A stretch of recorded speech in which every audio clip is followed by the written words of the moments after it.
Hi everyone, this is Sean, Bid for Assets Marketing Manager. In this video, I'll be walking you through how to participate in Monroe County, Pennsylvania sheriff sale auctions here on Bid for Assets. A sheriff sale is a public auction to facilitate the sale of property that's been repossessed due to an unpaid debt. The proceeds from that sale are then used to satisfy that debt.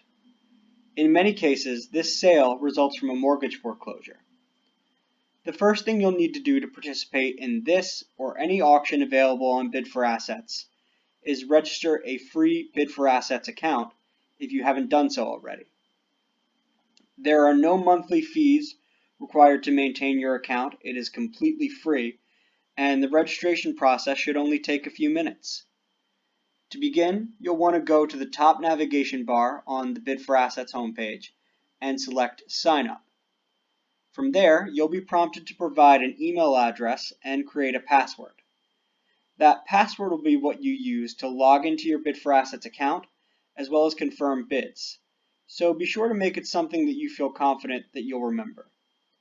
From there, you'll need to provide some basic contact information, confirm your phone number, and finally log into your email account and confirm the email address you've placed on file to complete your registration.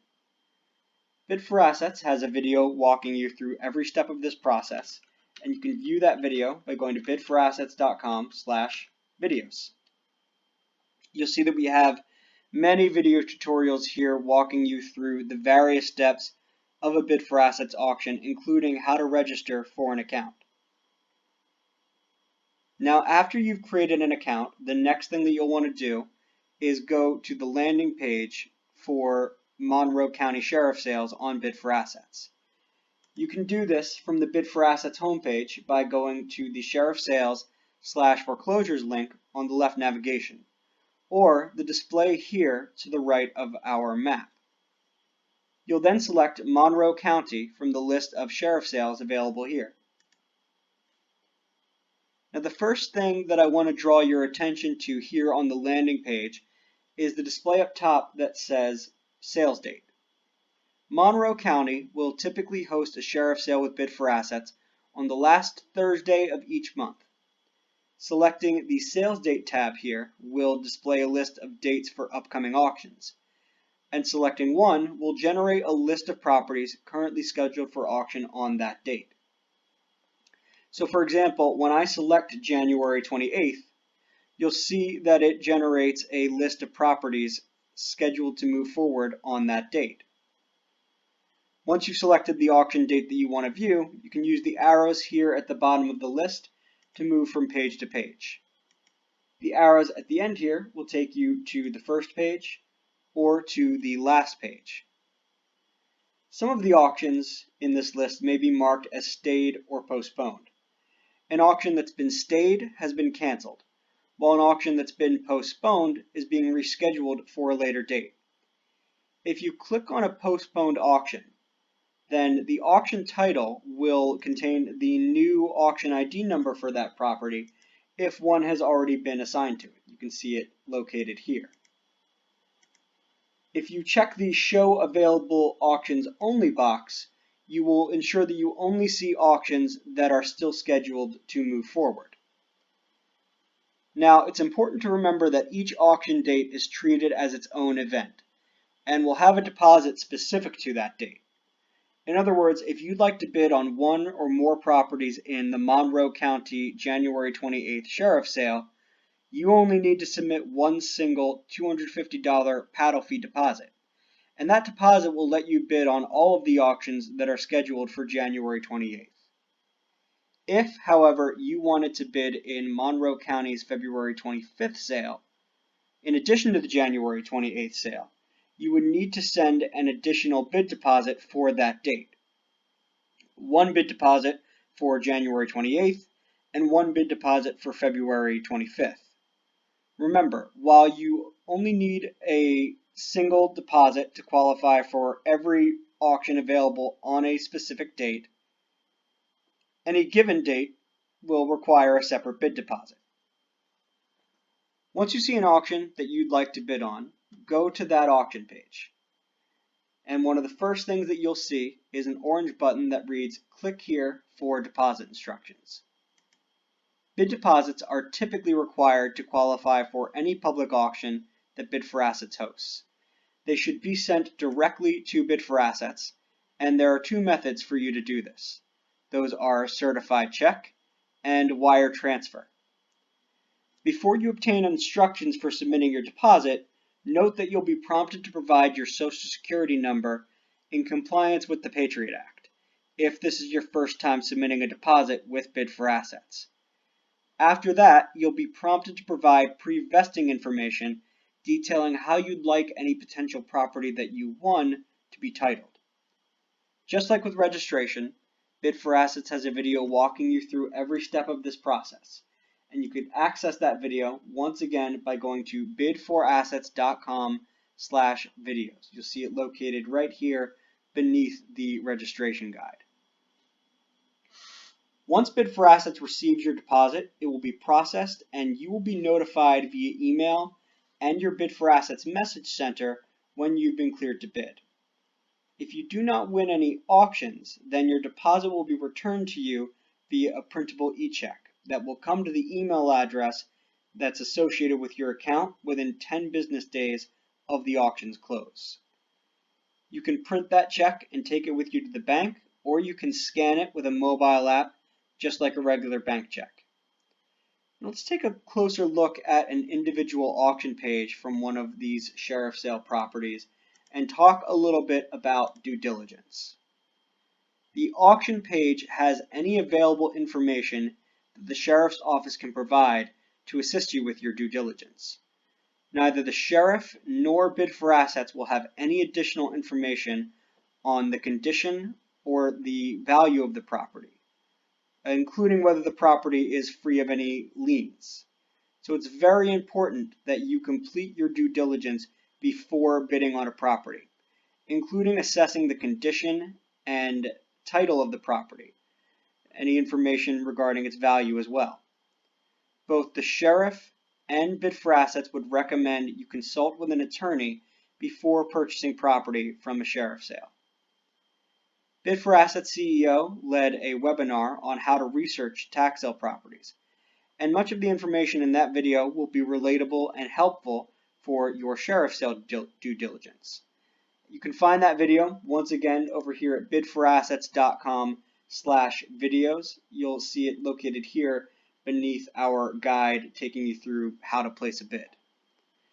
A key piece of advice that I want to mention from that video here, however, is the importance of visiting a property when you can. Obviously, you never want to set foot on a property, as that would constitute trespassing, but there is nothing preventing you from driving by a property and viewing its exterior. And that's a very worthwhile form of due diligence to practice when you can. You may have noticed when we were back on the landing page that many of the properties available there do not currently have a minimum bid. In fact, this one says awaiting minimum bid. The Monroe County Sheriff's Office will set the minimum bid for each auction based on their costs associated with taking the property to auction. Each auction in the Monroe County Sheriff's Sale also has a reserve price. A reserve price is a minimum amount that bidding must reach in order for a property to result in a third-party sale.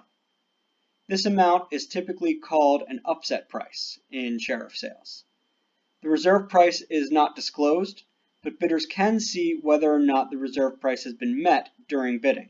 You see here this auction marks it as reserve not met.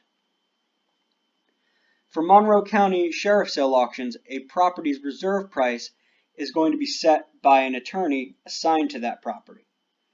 What all of this means is when researching a property, you will need to determine how high you're willing to bid, even though you may not know the minimum bid or upset price, and will not know the reserve for an auction until bidding reaches that amount. This is why independent research and preparation matters so much when participating in sales of this type. Once the auction opens, you can go in and start bidding. You can bid along in small increments, or you can place your maximum proxy bid and the system will bid on your behalf. The system will ensure that you do not need to bid more than is necessary to reach the upset price and beat the second highest bidder by one bid increment. In other words, placing your proxy bid is similar to having a number in your head when you go to a live auction, and the system will bid up to that amount on your behalf, but not over it. Additionally, the proxy bid system will default to the lowest amount that you can bid while still meeting the reserve whenever it can. So let's say this auction had a reserve price of $8,000 and I placed a proxy bid at $12,000. The system would default to an $8,000 bid, ensuring that I win the auction for the reserve price and no more. At this point, my bid would only increase if other people bid on the auction, and an increase was necessary to maintain my status as the high bidder. To be clear, if you are the high bidder, but the reserve or upset price is not met, you will not be purchasing the property. You will need to bid until the reserve price switches from not met to met, and be the high bidder when the auction closes in order to win the auction and purchase the property. If you successfully win one or more auctions, you'll receive an email after all of the auctions have closed for bidding. Settlement terms, or the timelines and amounts that will be due after an auction closes, will be located in each auction, as well as in the county's terms of sale on their landing page. You'll see where it's located right here beneath the property list. It's very important that you familiarize yourself with the settlement terms, as you must have the funds available to meet the payment debt timelines set by them, or you will be in default and forfeit your deposit. In addition to settlement instructions, the email you receive will also provide you access to Bid for Assets Deed Wizard tool. This will give you the ability to update vesting information individually for any property that you have won. So, to recap some key points. To participate in Monroe County's sheriff sales, you will want to 1. Register a free Bid for Assets account. 2.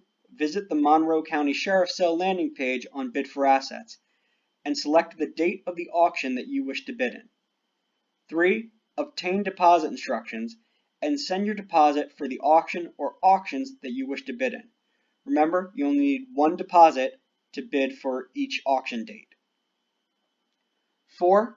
Research the properties that you intend to bid on thoroughly, and when the auctions open, place your bid. Additionally, read the auction's terms of sale and settlement ahead of time, and be sure that you have the funds ready to complete the sale on any auction that you win. And finally, 5, if you are a successful bidder, follow the instructions in your post-auction email to complete the settlement. Again, sheriff sales can be complicated, so do your due diligence and consult with an attorney ahead of the sale. Bid for Assets is here to help with live customer service over 40 hours a week. So always feel free to reach out to us by going to bidforassets.com/contact. You can also obtain our contact information by going back to the top navigation bar of the homepage and clicking the Contact Us button. That will provide you with our customer service team's email address and phone number. And again, we encourage you to reach out to us at any time. Until then, we hope this video was helpful for you, and we wish you the best of luck in your next auction on Bid for Assets. Take care.